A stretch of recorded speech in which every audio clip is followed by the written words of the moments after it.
Welcome back to another week of Ask Me How I Know. I am on the struggle bus with my intros. I don't know what that's about. This podcast is dedicated to sharing the story of my own healing journey as well as my tips, tools, resources, and lived experience as a life and leadership coach for Black women, um, trained in transformation, equity, healing, justice, and liberation. So that's my intro. Welcome to this week's episode. And y'all, I think another thing that is happening here with this particular episode is we're going to talk about money. I'm going to talk about money.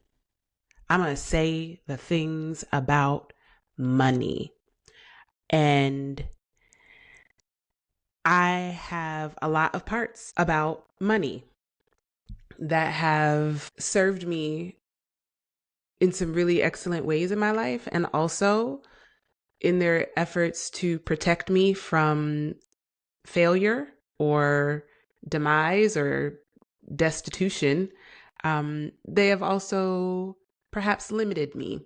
And it wasn't until I became this version of myself and arrived at this place in this particular life path and journey that I was able to really take a good hard look at my relationship to money. And what I found is some pretty interesting stuff that I feel compelled to share. So I'm showing up as myself, my full self, to share my story and my journey with money. Today's episode is I'm recording one day later than I normally would have, or releasing a day after. I want to talk to you about money and what I have learned to be true. As the podcast title says, Ask Me How I Know. I only know what I know. And I don't know what I don't know. I also know that I don't know everything and could never. And then there's some things that I know that I know that I know. Irrefutable things. And somewhere in all of that is my humanity and my vulnerability and my willingness to share with you and to be curious, and to reach past my comfort zone, to inquire more deeply within myself, to check in for the truth and the validity of the things that I think I know.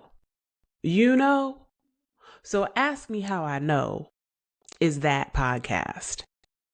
I have a homegirl who was some years back lamenting the boom of podcasts and, the very polished and packaged model of podcasts. And she was like, I just want to listen to a podcast where there's a guest on that's like, today we have Megan who scream cried in her car at the grocery store. Megan, tell us about your day. And Megan, hey girl, this podcast low key is dedicated to you because I'm just sharing sometimes a day in the life of one me who is a socially awkward Black woman who is spiritually guided, intuitively and self-led, a guide herself, a coach, a champion, an auntie, a sister friend, a homegirl, a daughter, niece, sister, good girlfriend, human being. It me. And today I need to talk to y'all about money. And I feel like something that's also auspicious about moving the recording date to today is that great Pluto Aquarius conjunction transit thing that I was talking about a couple of weeks ago. yesterday I was feeling kind of ornery towards it. And I called my best friend Erica, who is an astrologer, medium, tarot girly, and political comms genius. It's quite the mix. I have very talented friends. I'm so lucky. Um, I was talking to her yesterday and was like, I'm kind of like not really beat for this whole Pluto Aquarius transit that's supposed to take the foot off the neck of the cardinal signs, especially Libra and Capricorn, which I'm a Libra stellium with a Capricorn rising. And I was just like, I don't believe you. You need more people. I was feeling like nothing was going to happen and recalling back in like December 12th of 2021 or whatever, when we were supposed to get superpowers and everybody on Twitter was like, yeah, super download. And I was like, that should never happen. But I had a really powerful day today that I felt energized by, and I felt the resource of the healing work that I have been doing for the past 16 years. I felt that shit today, and it came into alignment in some really beautiful ways that I want to share with you today. So that's what this week's episode is about. It's about money parts. And I feel like my financial solvency or my relationship to finances and money is is kind of like the final boss level of my healing journey. And I don't know that it's final, but it's pretty major as far as I can see in this game of life. And I never played the board game Life, and it never appealed to me. I remember the commercial and I would just be like, that seems whack. I don't want a house and a car and kids. All them people, that does not, I don't, not me. But a game that I did play was Super Mario Brothers. And shout out to the homeboy, Ken Arkind, who wrote a poem years ago in the early Slam days called One Up, that the tagline of the poem is "Life is like Mario Brothers," which talks about your ability to be able to start again. And it talks about cheat codes and talks about the ability to not only start again, but if shit gets really brolic, you can absolutely just eject the cartridge, blow in that shit, slam it back in, and start over again when the game glitches real bad. And so, as an elder millennial, my heart goes pitter patter still for thinking about that sometimes when it is time to eject the cartridge, blow in that shit, slam it back in, and start over. And so many times I have had to get there and do a hard reboot on my life. I'm at this place now where I'm looking at my financial reality less, it's not so severe. Um, I'm at a point in the game where I'm ready to fight Bowser. You know what I mean? Like, I have made it to the end and I have gotten pretty good at this game. I've had to go back to the beginning several times. I've lost my one up, lost my giant mushrooms, definitely, lost my coins, died 3 times, had to go back to the beginning, all get, whisked all the way back to the beginning of the game. But each time I begin again, I am more better equipped for what's ahead of me. I'm wiser, stronger. I know more shortcuts, cheat codes, where the coins are. Like, I can prioritize my adventure in going through life the older I get. And I'm so grateful for that. I feel like I have attempted this level with my finances many times. I have read the books, Tiffany the Budgetnista Adichie, downloaded the budgeting apps and tools, negotiated, advocated for myself for higher salaries, worked side hustles in different jobs, budgeted near to death, controlled spending, splurged as a reaction to the hyper vigilance and control that I was putting on my finances. And then I would spin out and self-abuse and shame and berate myself for having made a mistake and not been perfect. I've definitely internalized a lot of shame as personal failure. as it relates to money. I have been locked in my throat chakra with not feeling safe to articulate or admit my challenges with money. I have tried to control by putting a lot of pressure on myself to magically overnight just become some financial whiz or genius who just knows the answer, which was really masking a deep insecurity about feeling like, well, why didn't anybody teach me this? And what did I learn? I have I have been through some shit.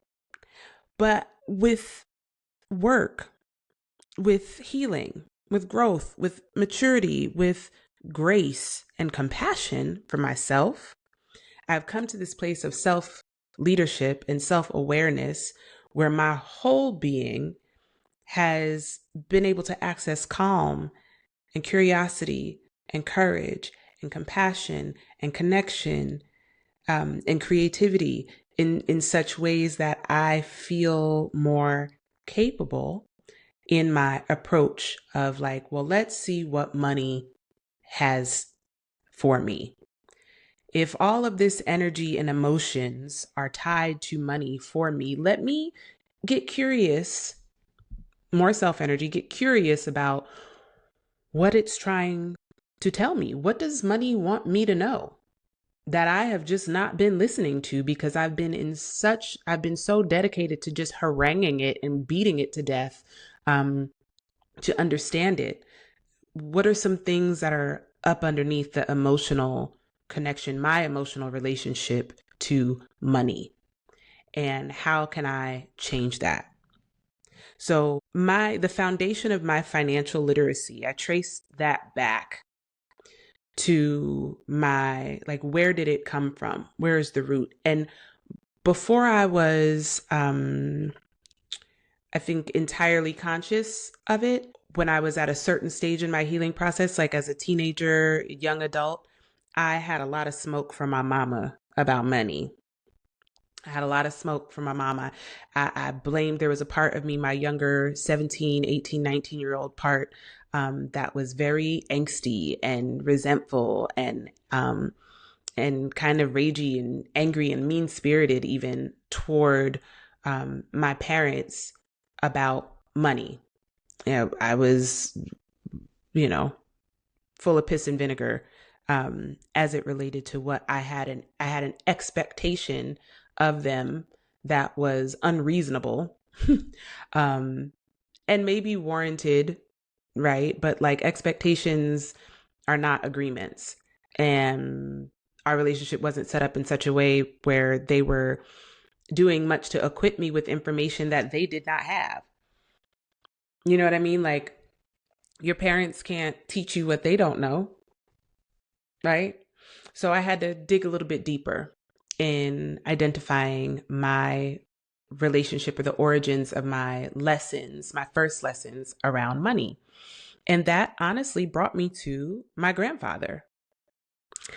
My grandfather, my maternal grandfather, Reverend Willie Fowler Ibaye, um, was born in rural South Carolina, Sumner, South Carolina. He was one of 13 children. I think Grandad was like in the middle, born to a mother and father, Rodella Bolden Fowler, Ibaye, and Andrew Fowler, Ibaye. And just at the turn, just around the turn of the century, like late 1920s. And my great grandfather, Grandpa Andrew, was a land owning Black man, sharecropper, post antebellum sharecropper, and then was actually acquired and owned his land. The 13 children worked the land. My great grandmother, Big Ma, managed the children, the house, and the land. She stood about 4'10", and ran that farm. I won't. This isn't about Big Ma, but a lot of stories about Big Ma and her demeanor and the demands that she placed on her children for excellence. My grandfather would go on to leave South Carolina, marry my grandmother, and move north to New Jersey with his brothers. Um, he was responsible for making a way in the Great Migration to bring his siblings north and to secure resources to contribute to support the family down south. And my grandfather took great pride in doing that. He retired after 30 plus years working at a company in Newark, New Jersey called US Gypsum, where it was a sheetrock plant. And sheetrock is made from gypsum, which is selenite, also to the spiritual girlies and the crystals. So, like, I have a connection to selenite that is directly related to my relationship with my grandfather. Intuitively, protection, mental clarity, those things, that focus and protection. Selenite is what connects me to my grandfather. But he built a house in Scotch Plains, New Jersey. uh, Built our family's home from scratch, a brick home, um, and raised 10 children there. My mother is the middle child, fifth born. And um, when he went on to retire from US Gypsum, he started a landscaping business. He was a minister who turned pastor, was the pastor of Queen City Baptist Church in Plainfield, New Jersey. Okay. My home, the church that I was born into, and all around my grandparents were, that was a good man, Savannah, right? I don't have an example or a story or anything to say about my grandfather that doesn't hold him in a light of having integrity and also authority, a worthy, justified, and honorable authority figure in my life. So I know what that looks like. You know what I mean? I know that it's possible. That is my experience. I witnessed it and grew up in an intergenerational home, and went down to the church with Grandad to harvest okra or clean up the church grounds, or take fill out the deposit slips and go to the bank the next day and make the deposits of collection and offering, and just witnessing him visit parishioners and members of the church and be a pillar of the community, he and my grandmother, in a way that really tied me to an ideal, or witnessing integrity.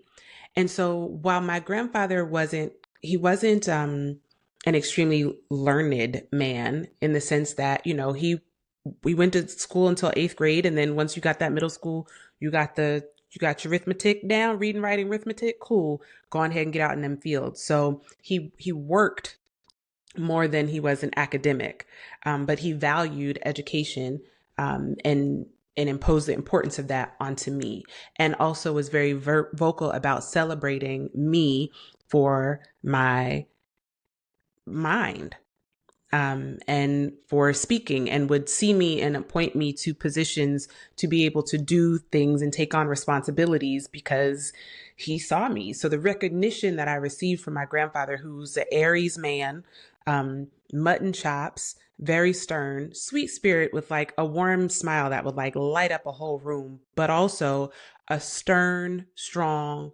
man that a lot of people were afraid of.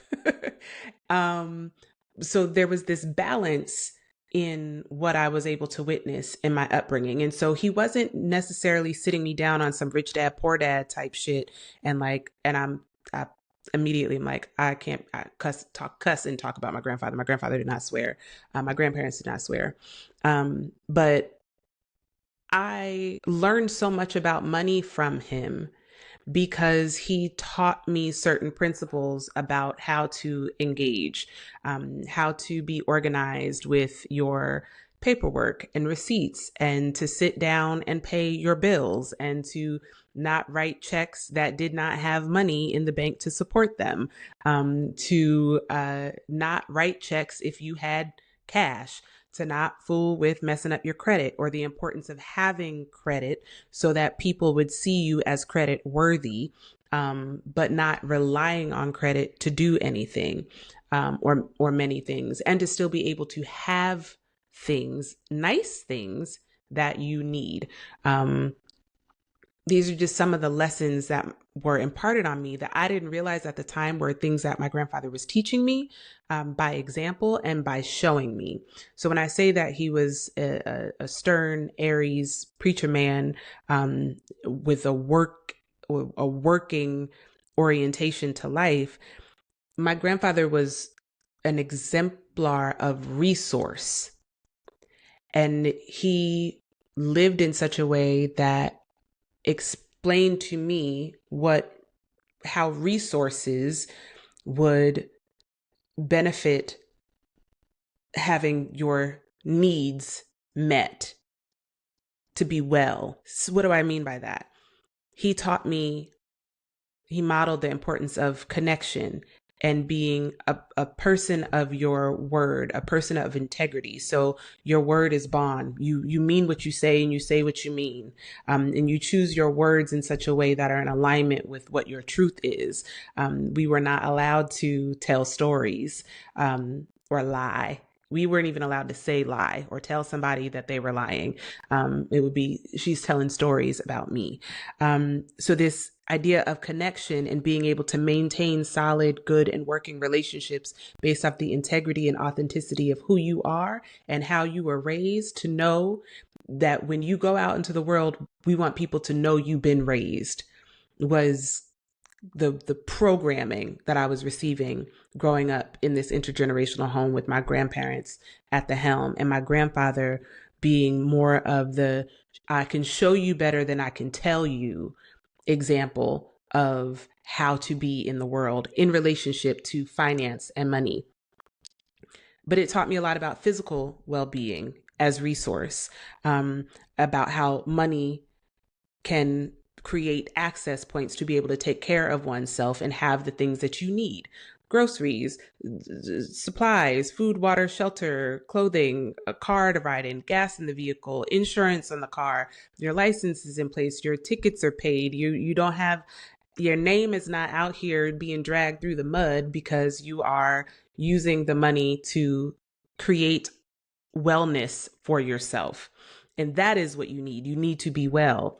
My grandfather would often say, what's wrong with you? And I would be like, nothing.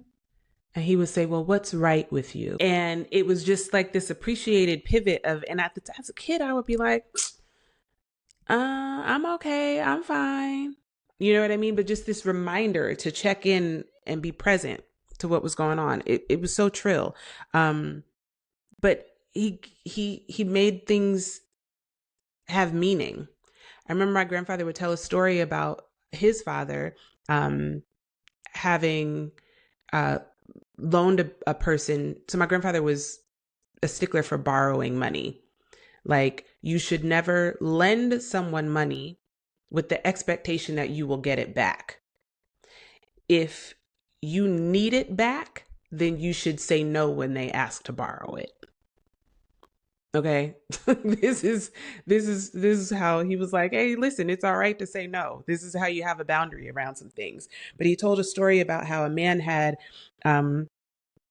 borrowed some money from his father, and he was out with Grandpa Andrew when he was a young man, and he ran into the man who owed him the money.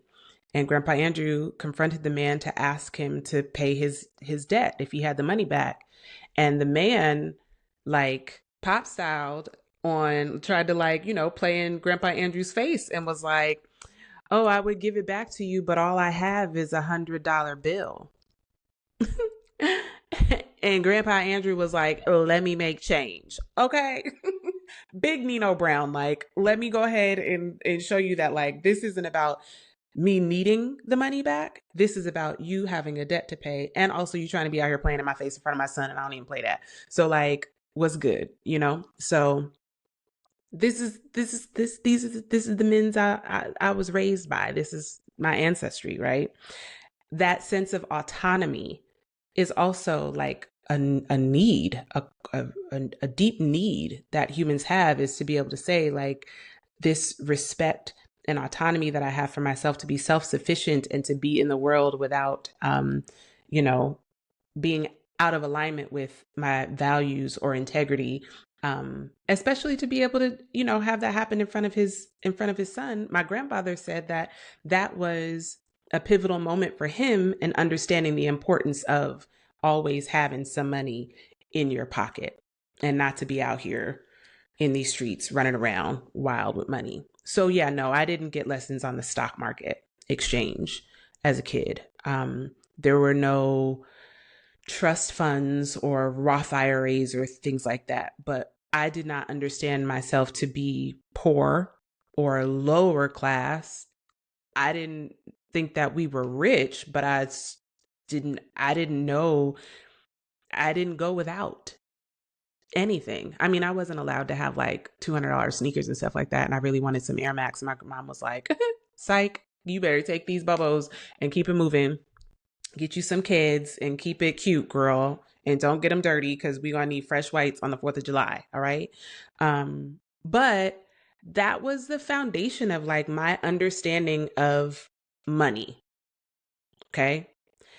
And I wanted to say that to just bring my grandfather into the conversation because he was so heavy in my spirit this morning when I woke up. Like he just, I don't know. I woke up, I opened my eyes and said my prayers, and then it was just like he was there. The memories of him, his smell, his hands, his words, the sound of his voice. Like I just had a moment, and that doesn't happen often for me. In my spiritual practice and my ancestral veneration, my grandfather tends to be kind of quiet, in contact and in journeys that I've made to engage in the ancestral realm in my practice. Like my grandfather and my uncles are just as stoic as I think that he was on this side, but is definitely present. So it was very special to me this morning that he showed up in these ways. And I think it had something to do with the fact that yesterday we were talking about ancestor veneration at work, and a colleague of mine was mentioning an invitation that they'd received from a hoodoo conjure woman to create an altar. And I don't know the name of the practitioner, the conjure woman who led this facilitation, but the message or the invitation was to be sure that on your altar you create a space where there is rice, cotton, tobacco, sugar, and indigo. Well, and sugar. And then a colleague added, what about indigo? And included that as another crop that is ancestral as it relates to our ancestors' production and contribution and stewardship of this land for all of the system of chattel enslavement, which is the system upon which the entire capitalist machine and the United States was built, was our ancestors' hands working this land to bring forth, process, and distribute these cash crops of rice, cotton, tobacco, sugar, and indigo. Very brutal, harsh labor and processing. Okay. I was thinking about this conversation yesterday, and it called to memory my grandfather when he would come back home after a trip down south. He would sometimes bring us sugarcane. He would bring sugarcane, and every now and then he might bring a coconut. Like very rarely we'd get a coconut, but and usually it would be like grandma would shred it and like put it on cake or something like that, and give us a piece, and I'd be like, this does not taste like anything, but special treats, right? And I had this memory of my grandfather talking about how hard it was to cut cane, to the how sharp sugar cane was, and kind of how violent the processing was. And I can't remember like verbatim, but I hear my grandfather saying, "Oh, that cane, it'll cut up your hands.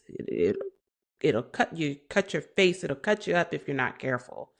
And I don't know what that means. I don't know what it's like to process sugarcane, but I know that it is a sturdy, stalky, sharp, like lemongrass structure, a big stick. And to turn that into granular sugar is a intense process, right? So yesterday I was just thinking about these cash crops that were produced from the stolen or extracted labor from stolen people who were enslaved and abused, given minimal resources, and had their labor extracted for hundreds of years, for generations. And I am a descendant of this. And so these crops, these items that I am absolutely, I usually have cotton on my altar, but I hadn't thought about adding rice and sugar. Tobacco often ends up on my altar, but I think my connotation and relationship to tobacco on my altar has typically been different, like cigarettes to smoke, but not so much tobacco, the plant itself, from that perspective. So it just kind of turns something on in my brain when I'm thinking about money and my relationship to money and how different it is than the status quo dominant cultural relationships of capitalist U.S. economy, inside the systemic oppression, racialized, socioeconomic racism, and all of those ways that it impacts me even to this day in 2024. And it activated something in me, and it just like woke up my grandfather's lessons about money in me this morning when I opened my eyes. And I think that it's so interesting that, you know, for white folks, those who believe themselves to be white or European descendants, their ancestors are on their money. They venerate their ancestors through the almighty dollar. That is the practice. Why would I not include the veneration of my ancestors by having the presence of these materials, these crops, these precious, priceless wars were fought over, these I was listening about the Pluto Aquarius conjunction, and one of the astrologers that was talking about it mentioned that the invention of the cotton gin happened at one of the last conjunctions. And that is one of the things that revolutionized or really amplified the transatlantic slave trade in such a way that like the cotton boom like took over the whole world, because then they could process it even faster. Like, just mind-blowing stuff and making all these connections. So money. Now, there's some emotions that are tied to money for me. And I'm curious about your relationship to money. So, but let me close this out by saying that my grandfather is absolutely with me in this conversation. And as I'm processing through what I'm going through here, I hope that you are following me and thinking about the origins of your money story. Where did you learn? What was the foundation of your learning and awareness of money? And what emotions come up for you in relationship to that? So here are some of mine: shame, guilt, worthlessness or worthiness, stress, pride, and happiness. Okay. So these emotions have like an energetic frequency, right? Sort of a tingle, a vibe, if you will. And that vibe shows up in and around my body in different ways and places, and is typically an extension of how much money is in a bank account, how much money I have. Now, the concept of money is just, we're talking about numbers on a page.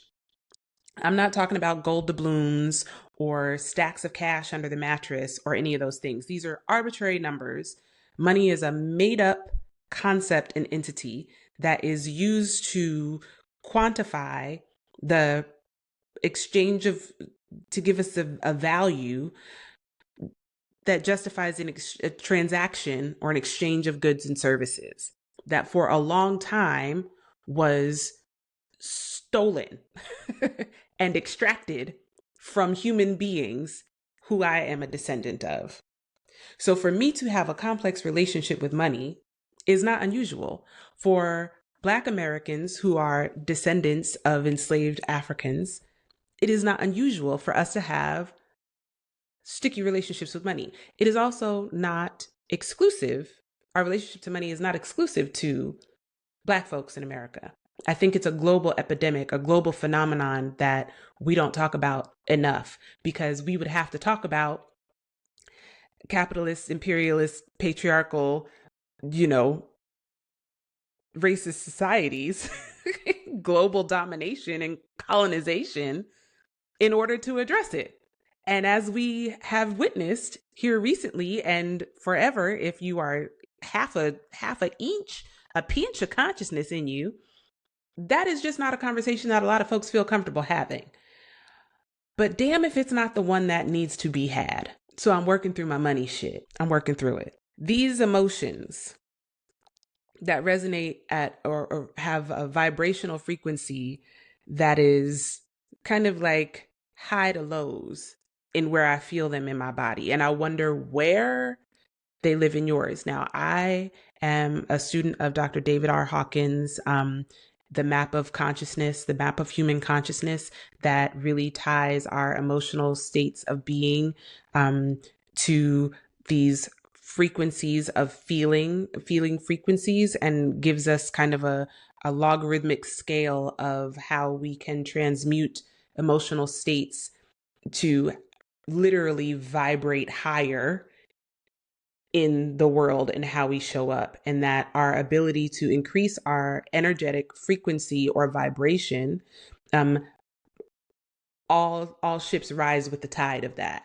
So instead of troubling ourselves feeling responsible to admonish or make other people change their frequencies, our work is really to tap into the collective consciousness and figure out where we are vibing so that we can find harmony, our chorus, our connections, you know what I mean? And we just gone, this is your note, you know what I mean? Our way through this thing called life, right?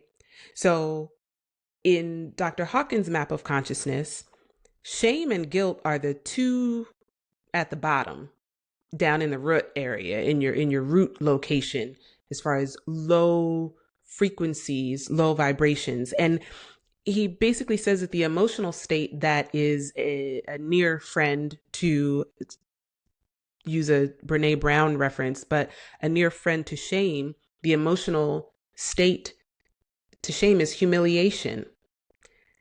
And I think about the times in which I have felt ashamed, because I think the thing that most immediately pops into my head is the book fair, Scholastic book fairs.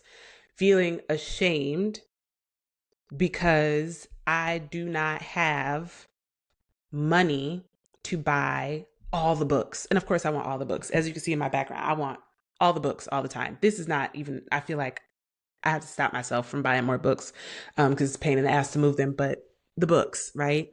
And in the Scholastic book fair, I felt ashamed often because I didn't have money to buy the things that I wanted to buy, and never really felt prepared for the book fair, and would internalize that as shame for not, what a shame that I hadn't saved. What a shame that I hadn't brought home the flyer and dug it out of my backpack and told somebody, or what a shame that I hadn't planned in advance which books I was going to purchase. What a shame.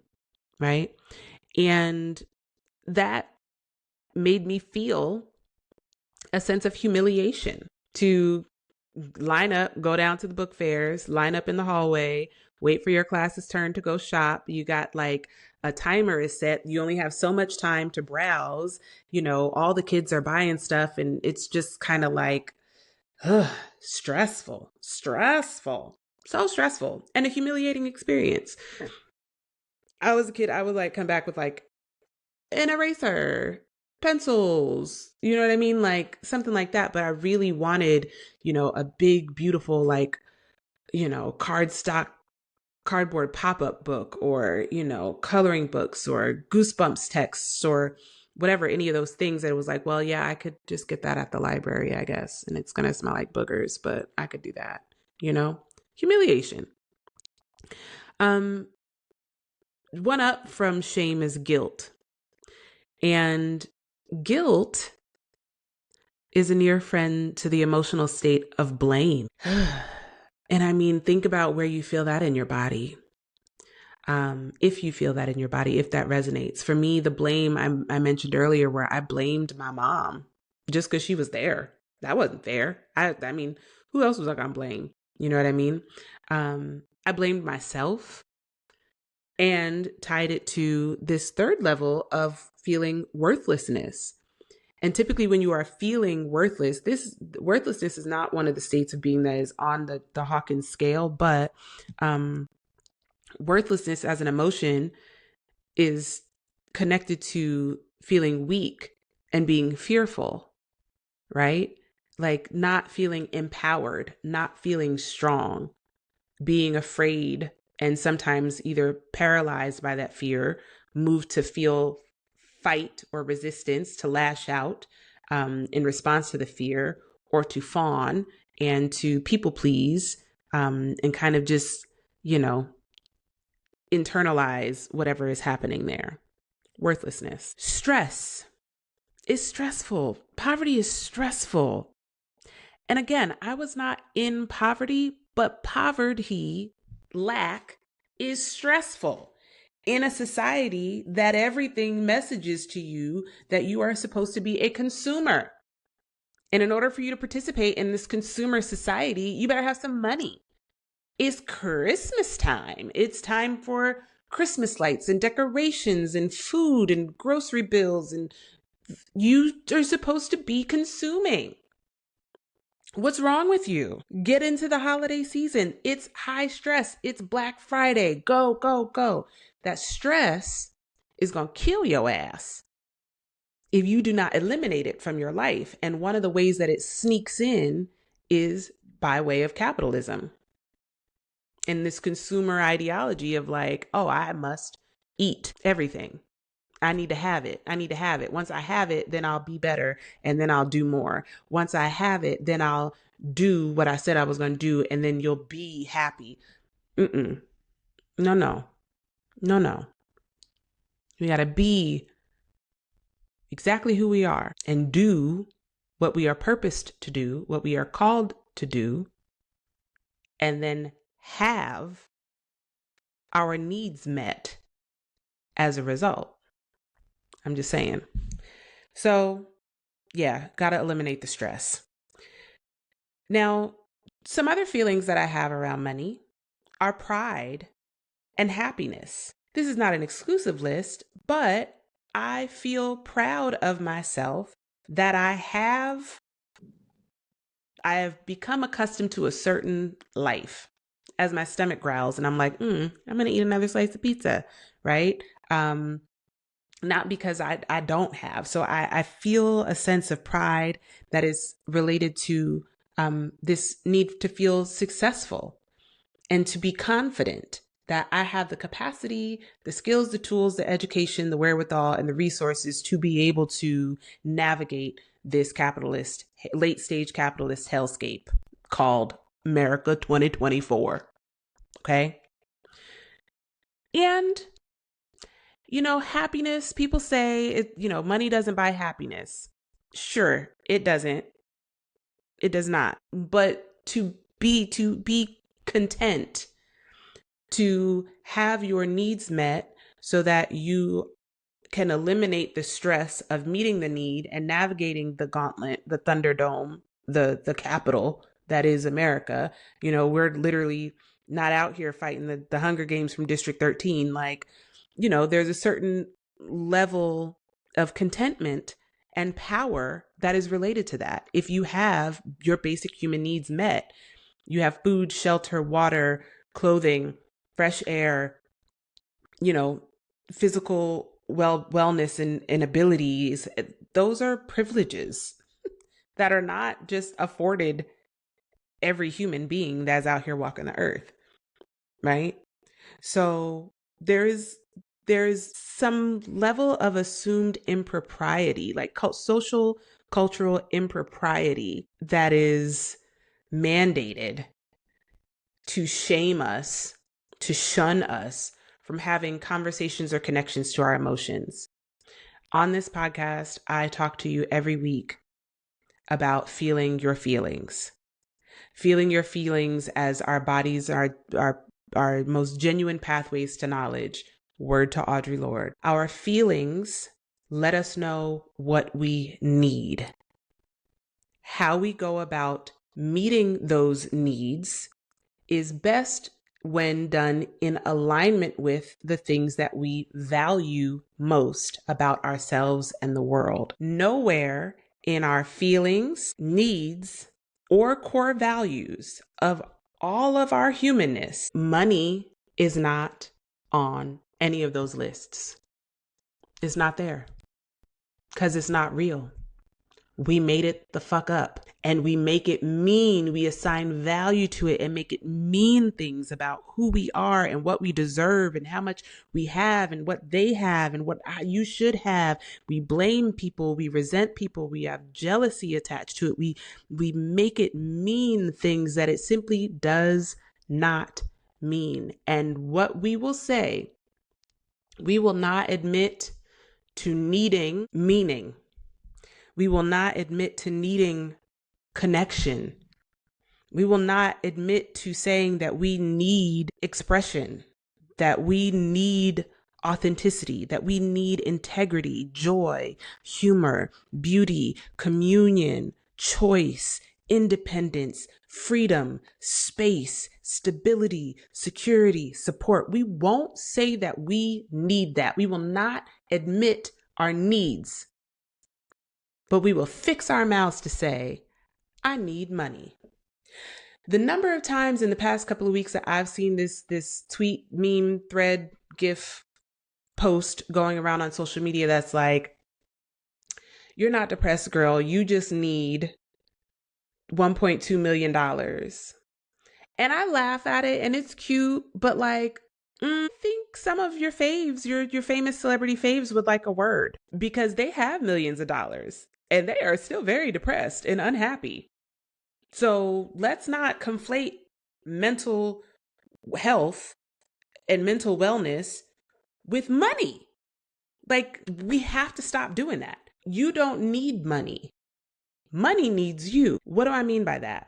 Now, out of everything that I just shared with you about my relationship to money, my energy with money, and all that stuff, okay?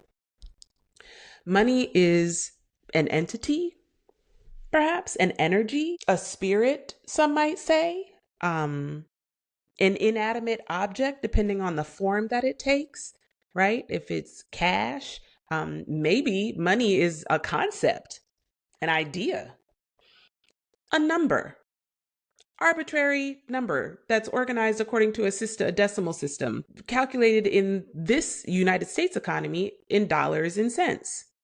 We also see that changing because now we have cryptocurrency and Bitcoin. We also trade stocks and bonds and percentages and dividends and have all this other language that we use for it, but we talk about it money. Money, money, money, money, money. You do not need money. You need rest. You need sleep. You need food. You need shelter. You need water. You need love. You need nurturing. You need self-respect. You need respect, mutual respect. You need to be accepted. You need to feel belonging. You need basic human cooperation and collaboration. You need to feel closeness. You need community. You need trust. You need to be understood. You need to understand as well. You need to know and to be known. You need recognition. You need joy. You need humor. You need ease. You need equality. You need harmony. You need inspiration. You might need order. You need to matter. You need stimulation. You need time to mourn. You need to grieve. You need contribution. You need to be creative. You need discovery. You need efficacy. You need awareness. You need celebration.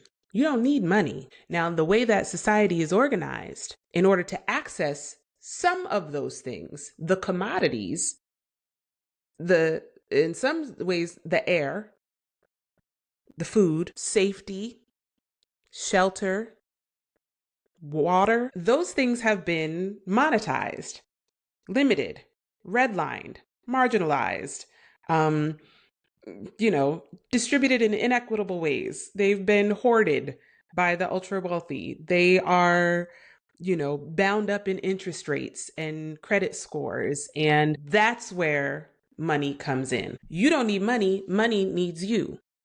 It's an inanimate object. It's a concept. It's a theory. It's a tool of the oppressor, right? Who has it? It adds to their power, their resources, right? It is not the only capital that exists. There is human capital. Your humanity is capital that is irrevocable, that is yours to do with what you choose in alignment with what you value. And as we move into the world ahead and whatever we are facing come January 2025, diversifying your portfolio of capital is going to be essential. Like it ain't never been before. The money that you do need for the tangible items in order to navigate the capitalist system, in order to survive it, because I'm at a place where I'm not certain that thriving is the priority for right now.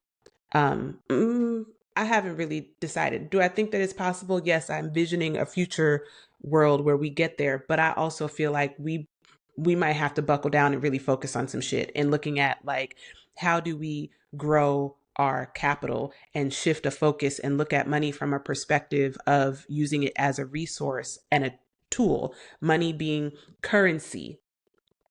And if we think about electricity, in order for an electrical current to, we need breakers and circuits, right?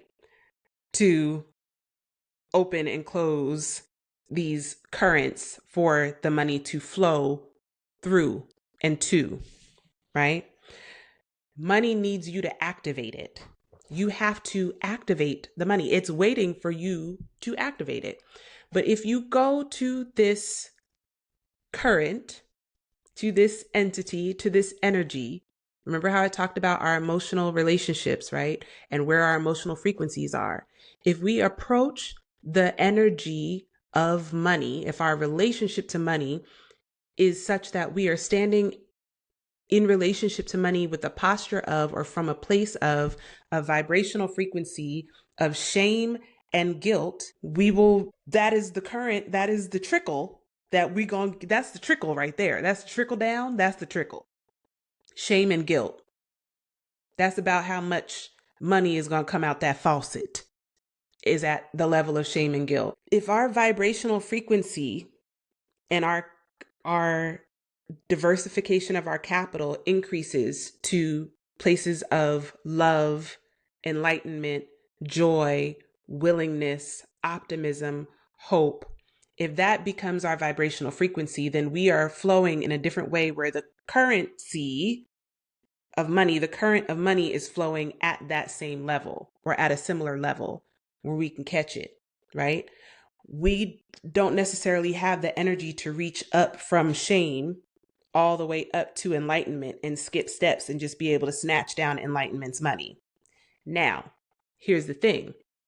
If you are a person who is vibrating at enlightenment and enjoying your relationship to money from a place of pride and happiness, you can interrupt the cycle, and instead of doing a trickle, you can give, donate, contribute, invest in someone's dream, condition, state of being, their bucket, if you will.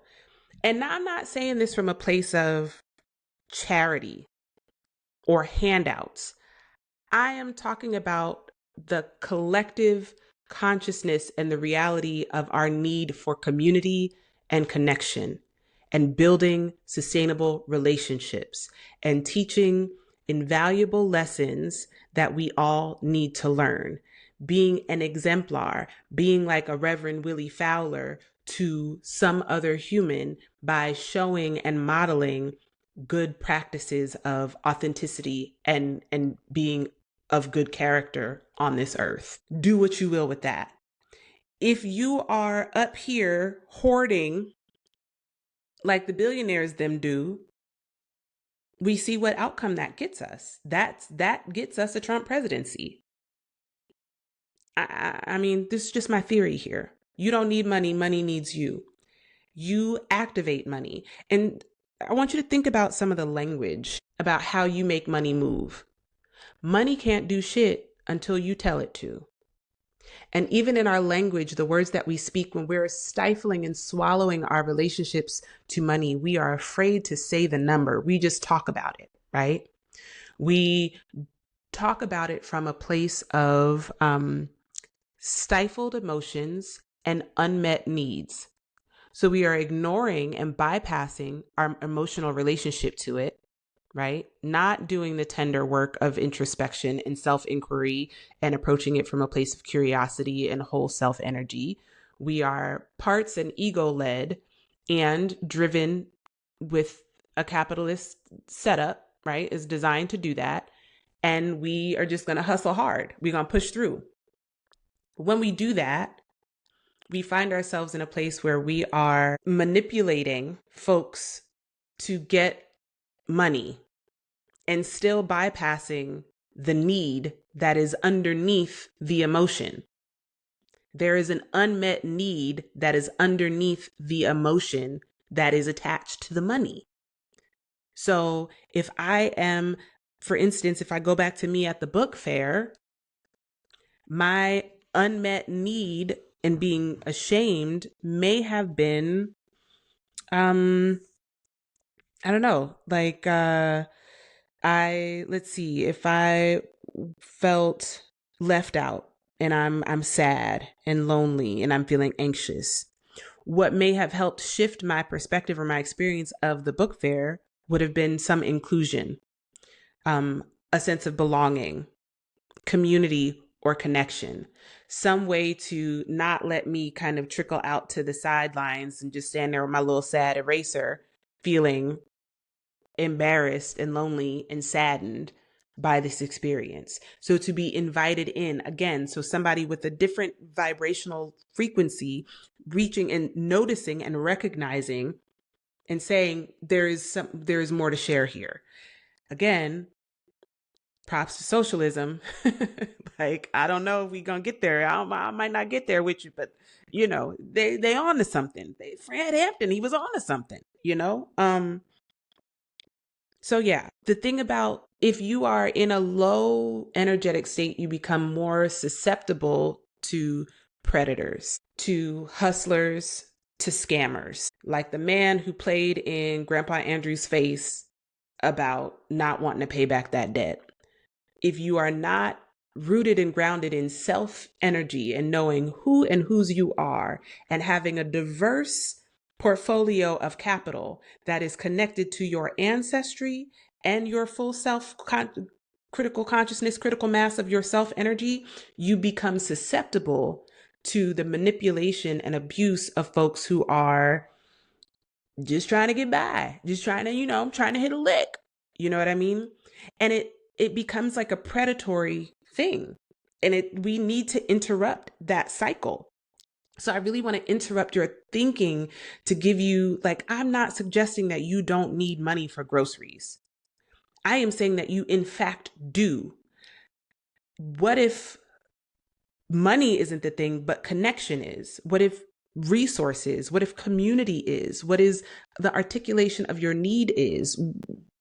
What becomes possible when you can meet a need that is more directly aligned with your value than catch as catch can to go and, you know what I mean, like get a pack of ramen, get a pack of noodles. You know what I mean? Like, I don't know. Maybe that metaphor is incomplete and I'm a little tired, not ready to go back and fix it. Um, but I hope you get what I'm saying here, what I'm thinking about. So we talk about ways that we activate money, right?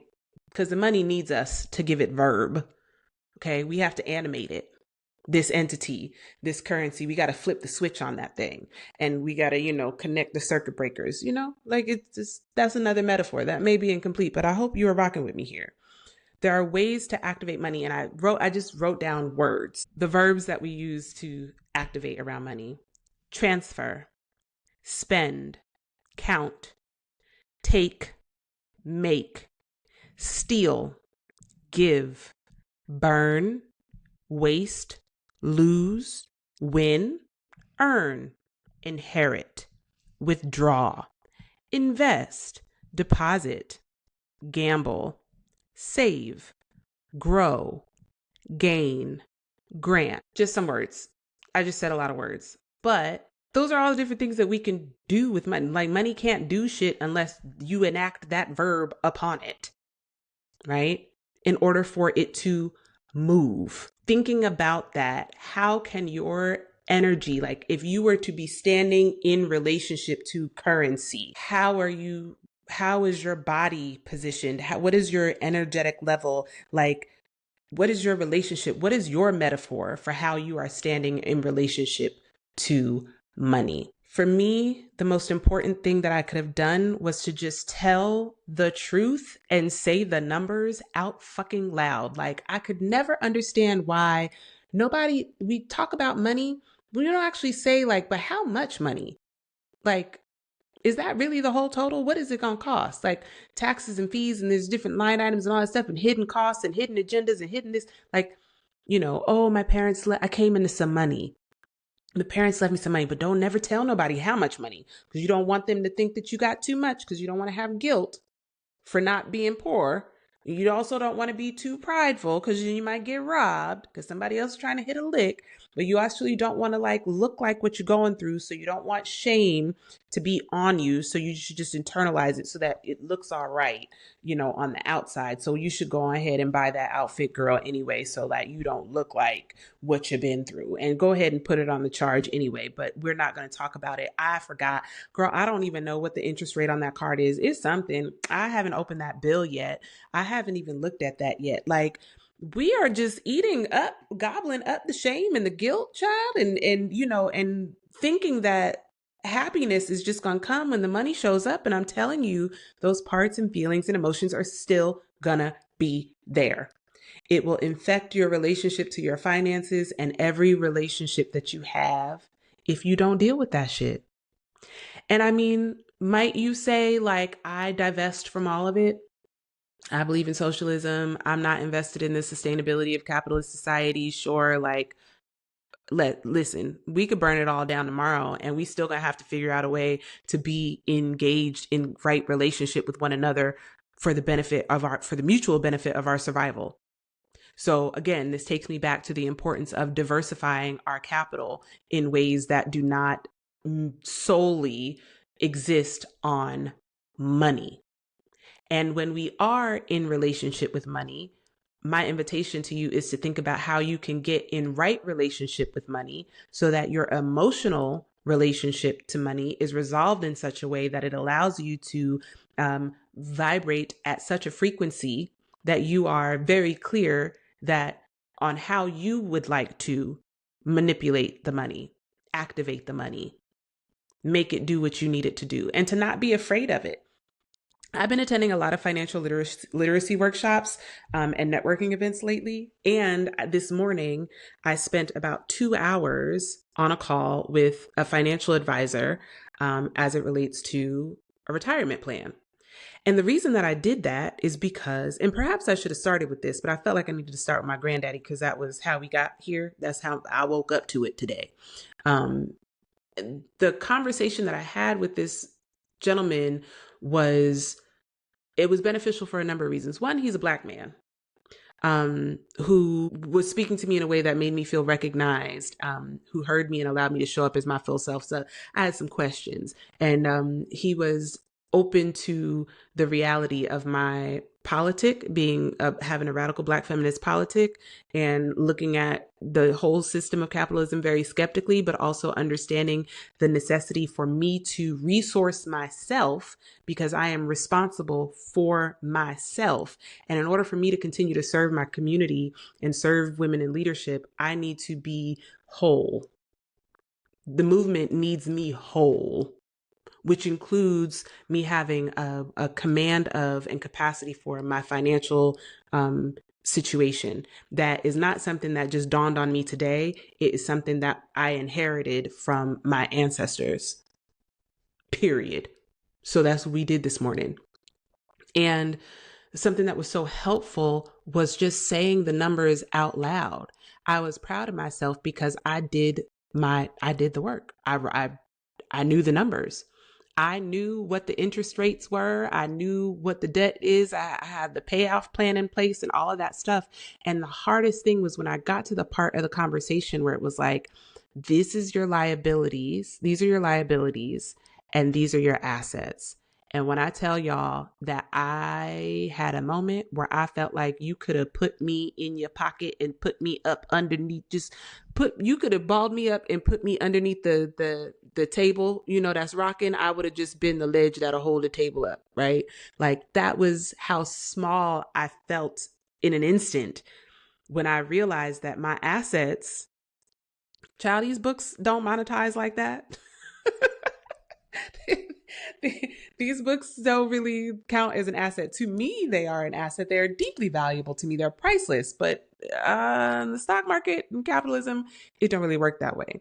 So thinking about that, and something that, he said to me, and I just had to push through in the conversation. I was like, ooh, I hate this part because I have to say the numbers out loud and look at them and understand what they are. But like with my whole chest today, he asked me, like, how much do you think you need to retire? What is your retirement plan? And I said, if I work for the next 25 years, which is actually longer than I want to, but this is me being realistic in that I do feel like I'm aligned with like my life's mission and my passion and my work. 25 years. In the next 25 years, I will need $3.75 million to support a retirement if I were to live another beyond retirement at 68. If I were to live another 25 years beyond that, it would be about $3.75 million, not entirely accounting for inflation. That's only around $150,000 a year. Right? So I learned about things like tax shelters, and life insurance retirement plans and high yield savings accounts and Roth IRAs and a 403B. And if that is going to be if I'm going to diversify the $150,000 a year across multiple compartments, or if I'll invest in a life insurance retirement plan that pays a death benefit and a living benefit so that I can, have some joy along the way and not wait until I'm 68 and retired to be able to travel the world. Like, these are the conversations that became open to me when I opened up my mouth, my throat chakra, and cleared out that when I started to just see myself in a way that I was like, oh, wait a minute, I'm covered and protected. Money is not the thing. That's not my only capital. Like, that's not, I might not know the same thing that, Harvard, Ivy League, ninth generation waspy white girl with like trust funds and inheritances is like, I don't know, good for you, sis. Like, that's not my story. But also my story is not something that I need to be ashamed of or feel guilty about, or to make me feel like I am not worthy of a life well lived. Excuse me? No, thank you. And to be honest with you, I don't know when the jig is going to be up, but I'm fairly certain that the house, I'm not going to bet against the house as it relates to the money part in the system that capitalism built. I don't know how radical Black feminist of me that is. I am still opposed to it, but I also know that I am a one somebody. I need stability. I need safety. I need I need resources, food, clothing, shelter. I do not have children. I do not have a spouse. I need to be able to be a self-sustaining entity so that I can show up and to be a resource to do my work that I am purposed to do. So I'm looking at ways to strategize so that I can be responsible for that. And at the same time, I'm also liberating myself from a lifetime of shame and financial illiteracy to understand a system. And perhaps it's best to understand it as it crumbles. But what if it don't? I don't know. What if the revolution don't come in my lifetime? Will I'm just trying to get to Belize, y'all. I'm just trying to get to Belize. You know, if these are the last days, I would like them to be lived well. And I would like to create space to dream for a future. And I can do that if I remove the blockages that shame and guilt have created within me. So that is my money story. Those are my money parts. This is my theory about money. It's a working theory. I'm willing to be wrong about it all. But today it feels right in my spirit. It feels well with my soul. I had someone ask me if I would offer any kind of coaching around money. And one of my first coach partners was a woman who was working as a nonprofit executive director and was having a really atrocious time funding her organization. And so she decided that she would learn day trading. And she was going to trade to self-fund her org. And then she got in the boiler room in the belly of the beast in these training programs, and her money parts started kicking her ass. I was able to coach her because it's not about me. But in coaching this particular coach partner, it activated a lot of my shit. And this was years ago. Maybe this is 2019. Yeah, 2019, maybe 2020. I mean, the outcome for the coaching the feedback was positive. It was just like a blip on the radar, being able to support her through some things and to identify and uncover some of her money stories. But I was not willing to look at it for myself. And instead, I did a lot of protecting, proving, and pretending that I was okay and overcompensating in ways to seem as if I had my money shit together. And I was internalizing a lot of the shame and guilt and insecurities around the things that I did not know. It got so bad to a point where I changed my major. I was going to go back to school, or where I was going to finish my degree and go back in a dual degree program for business to get my MBA. What?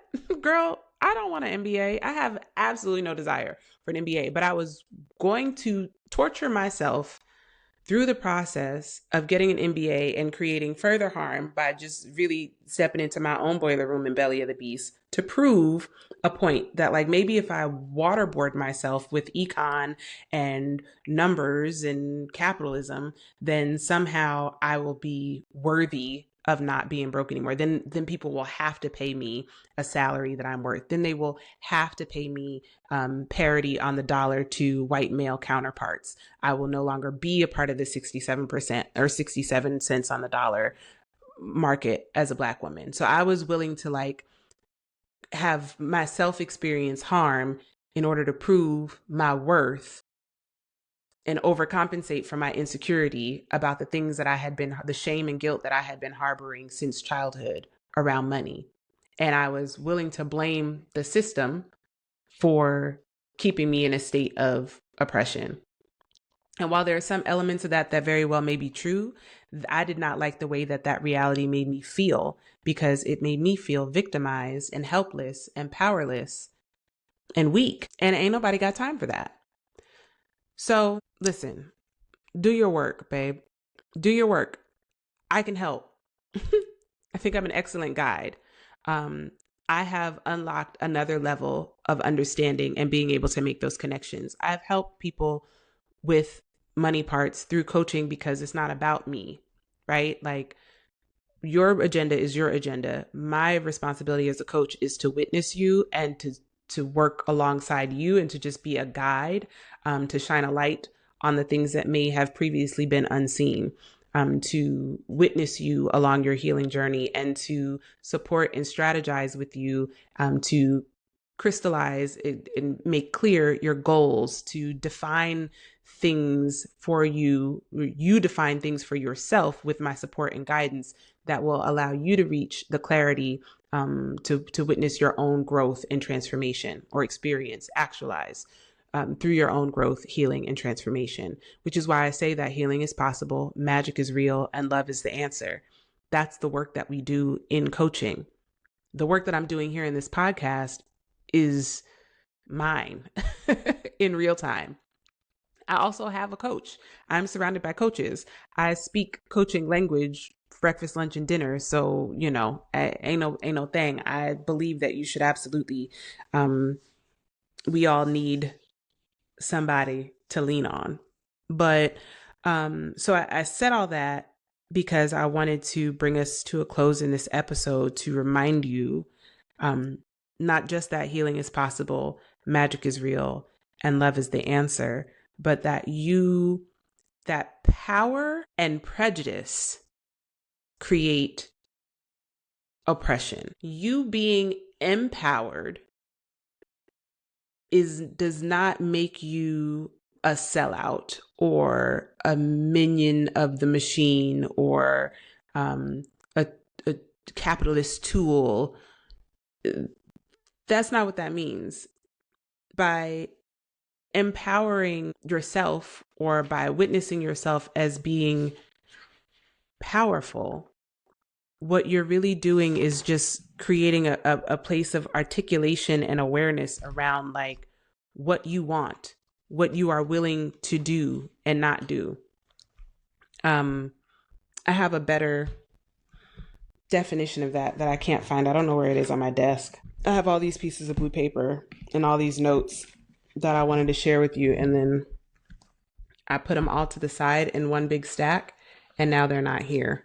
No, there they are. Your empowerment is to be engaged and to receive the support that you need to not only define, but to really drive the changes that you need to see in your life. To be seen and recognized as an agent of change in your own life, and not for gross malignant individualism in the way of the United States false meritocracy, but so that you can be the best and highest version of yourself in connection with community and your relations, right? It's so that you can model that love, so that you can be the living testament and exemplar to the people who look up to you and who look to you and who you reach to and who you support, who you care about, who you lead, so that you can live well in that way. You are not serving anybody by erasing your needs, by swallowing your needs, by being silent about your needs. Zora Neale Hurston, if you are silent about your pain, they will kill you and say that you enjoyed it. You have to tell your story. So I feel extraordinarily liberated in the sharing of this episode. Perhaps that has something to do with the fact that Pluto has switched into Aquarius. I don't know, transited, squared, trined. I don't know what's happening in the stars. My astrologer homies keep me together, and I am sometimes skeptical when shit feels brolic. But I will say that today, the universe got hands. You know what I'm saying? But like today, I did feel light. I felt unburdened, and I felt confident and courageous enough to talk about money on this here podcast. So I hope that you have enjoyed it. You can schedule a discovery call to spend an hour talking about you one-on-one with me on my website, ebonyisisbooth.com. Your first discovery call is free, 99, no strings attached. If you want to discuss working together inside a coaching container, we can absolutely do that. I do have a set price. It is a 4-figure investment to work with me for 6 months. For 3 months or 6 months. And what you can do in relationship to money is, if you are not capable of making that investment, I don't think that you should delay on scheduling the discovery call. If it lands with you that it's something that you need, then I invite you to just trust your instinct and schedule the call without a mind for worrying about what the money is going to look like, given what we've talked about here today. Take advantage of the discovery call while it's available to you. Get on my calendar before the end of the year, actually. That's all I got, folks. May you be safe. May you be happy. May you live life with ease. I am so grateful to you for your time and attention. I know I went a little bit long today, but I clearly had a lot to say about money. So continue to be light and shine. And I'll see you back here next week. Okay, bye.